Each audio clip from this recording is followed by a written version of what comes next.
What up? What up, y'all? Chafee Paladin coming at you. I was just thinking about when I was a kid, as a Generation Xer, growing up on the south side of Chicago. I was raised in the church. I was raised to do the right thing, to not lie, not cheat, not steal. But we were very feral kids. Us kids who were born in the early 70s, we were very feral. I mean, our parents just trusted that if they sent us out into the world, that we would come back to them safe. You don't have that trust in the world anymore.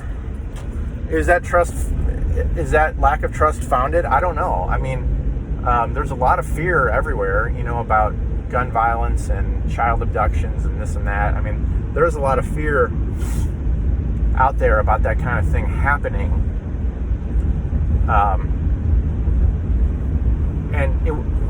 Was that still happening back in the 70s and 80s? Of course it was. It just, my parents, and I think most of my friends' parents, were like, well, yeah, but what are the chances that my kid is going to, like, something that like that is going to happen to my kid? Like 1 in a billion or something like that. So, what am I going to do? Like, make him sit in the house all day and not do anything just because of a 1 in a billion chance that he gets struck by lightning, basically, outside?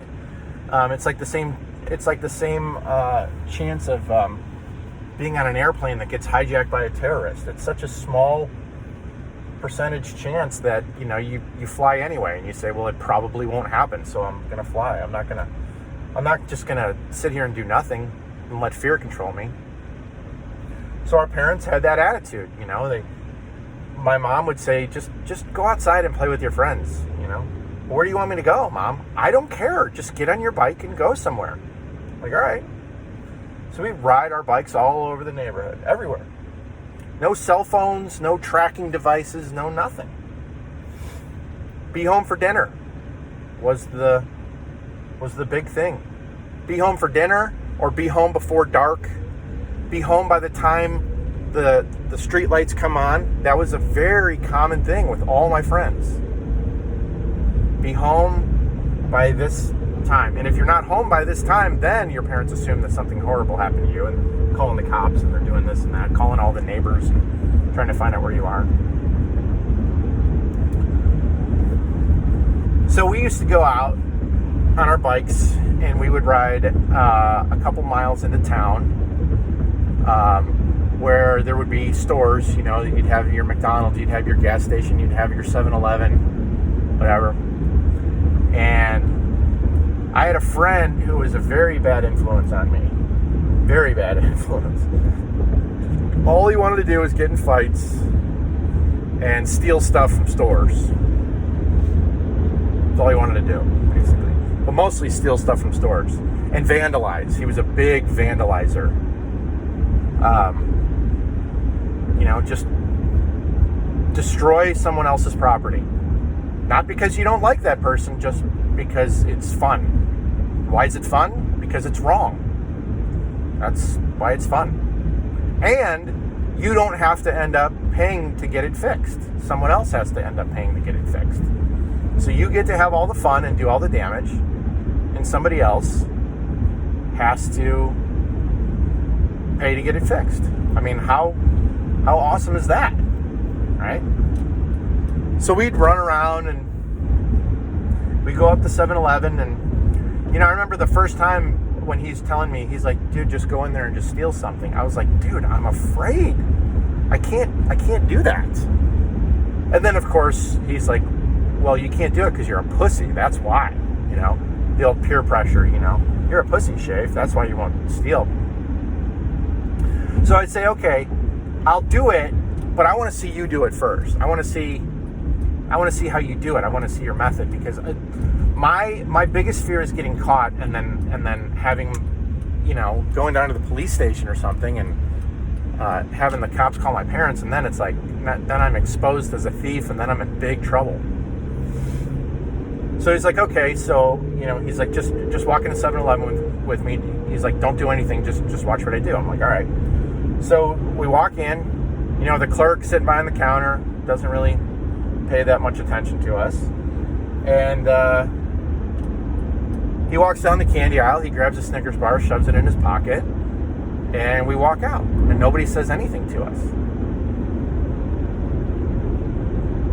And I'm sitting there and I'm going, is it really that easy? Is it really that easy to walk into a store and steal something? Like, I can't believe it's that easy. And then it dawned on me that the whole world basically works on the honor system, right? There's nobody holding your hand while you walk through a store and making sure that you're not shoving stuff into your pockets. There's nobody doing that. It's just assumed that society in general, when they want something and they go into a store, they're going to grab it off the counter, they're going to bring it up to the cashier, and the cashier is going to ring them up, and he's going to pay for it, because that's just what people are expected to do. And if every once in a while somebody comes in and steals something, I guess that's just the cost of doing business.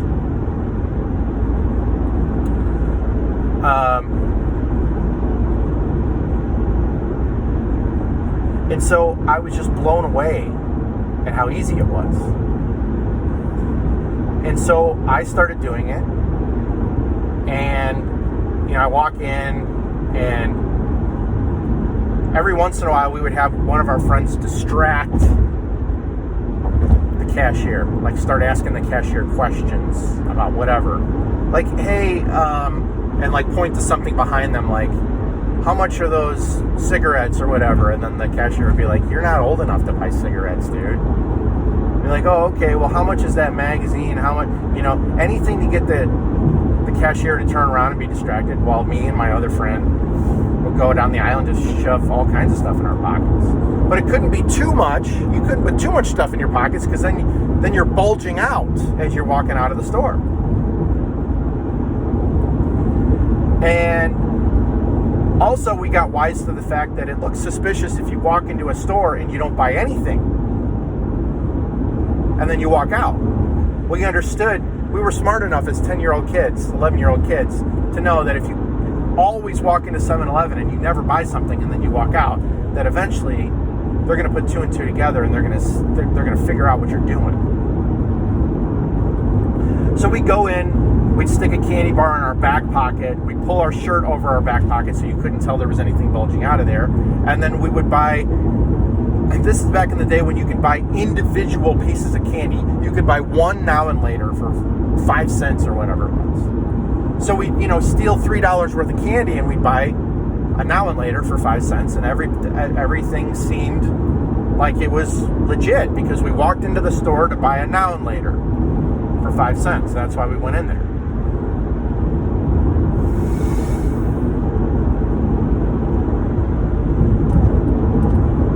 And that's the thought process. That's how easy it is to get you. Now, I was a kid that went to church. I was a kid who would go to church every Sunday. After doing that, I go to church and listen to them say, "Thou shalt not steal." and then a couple days later, we'd go back into the 7-Eleven and do it again.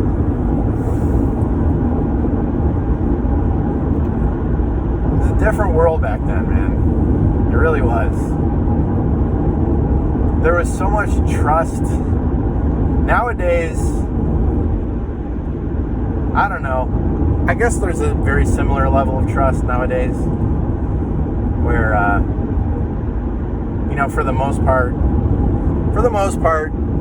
you walk in somewhere and they still expect you to pay for stuff. It's not like they have everything locked up, although they are starting to do that in some of the bigger cities like Chicago.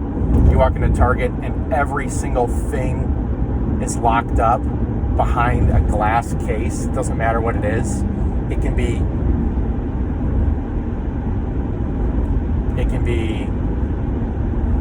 clothes.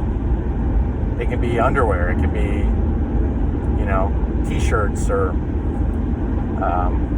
whatever it is, candy, baseball cards. It's all locked up behind behind a glass case now in these big cities like Chicago, downtown, because everything nowadays it's all about the smash and grab. It's all about walking in with a big empty laundry bag, and filling up the laundry bag as much as you can, knowing full well that nobody is going to stop you from doing what you're doing. And as long as you conceal your face, then the cameras and the people with their cell phones and everything aren't going to figure out who you are either.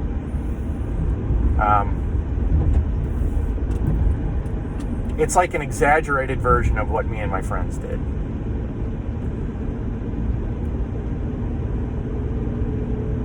So, I mean, to a degree, I cannot judge those people because I did the same thing when I was a kid. To a degree, I can't judge them. And to a degree, I can judge them. I can judge them in the way that I can say what you're doing is wrong and what you're doing is ruining everything for everybody else, because what I did was wrong and what I did ruined everything for everybody else. I made everything more expensive by stealing because the store had to cover their loss from theft, so they had to raise the prices for everybody else. And nowadays, that's exactly what's happening. That's another thing that's contributing to inflation. I don't think anybody really realizes that that's a big contributor to inflation, is all the stealing that's going on, and that stores have to raise their prices. And the insurance premiums are going up on stores because of all the smash and grab shit that's going on. I mean, it's everywhere. It's everywhere in the big cities. And that cost is getting passed down to everyone. I mean, I paid $7 for a hot dog at my son's baseball game the other day. $7! I mean, back in the 90s, they used to have dime a dog night at the Columbus Clippers baseball team in Columbus, Ohio. Dime a dog night. You could buy 70 hot dogs for $7. And now you buy one. Now, did the place lose money on Dime a Dog Night? Yes and no. They lost money on the hot dogs because it probably cost them more than a dime to buy and cook and serve each hot dog. But it drew crowds in from all around on Dime a Dog Night. So you had people paying $5 to get into the game. You know, you draw in a couple extra thousand people.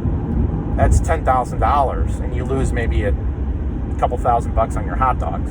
And then you think of all the other money that the people spend, you know, buying t-shirts and baseballs and little miniature baseball bats and all that other stuff.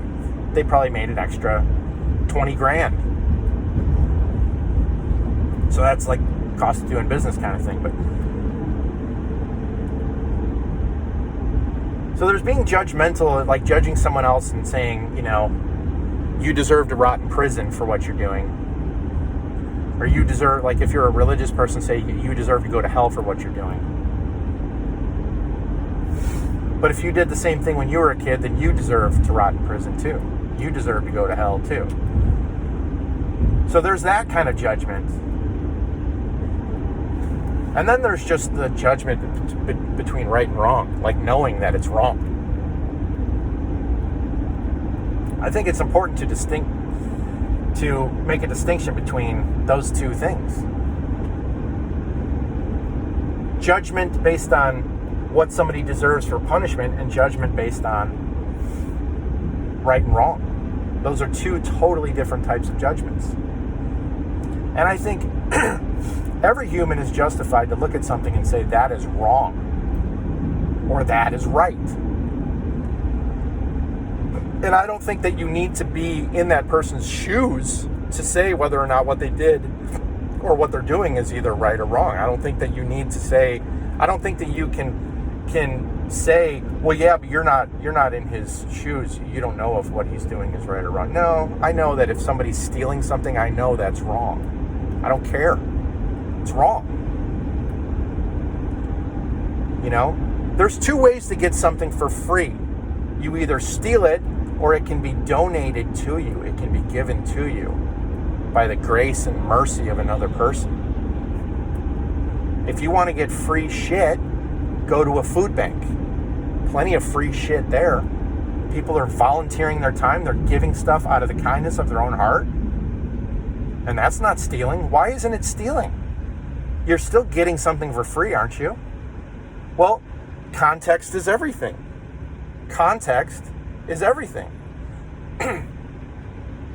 If I walk up to you on the street and I give you $100 bill because I just am in a crazy, stupid, generous mood, are you stealing $100 from me?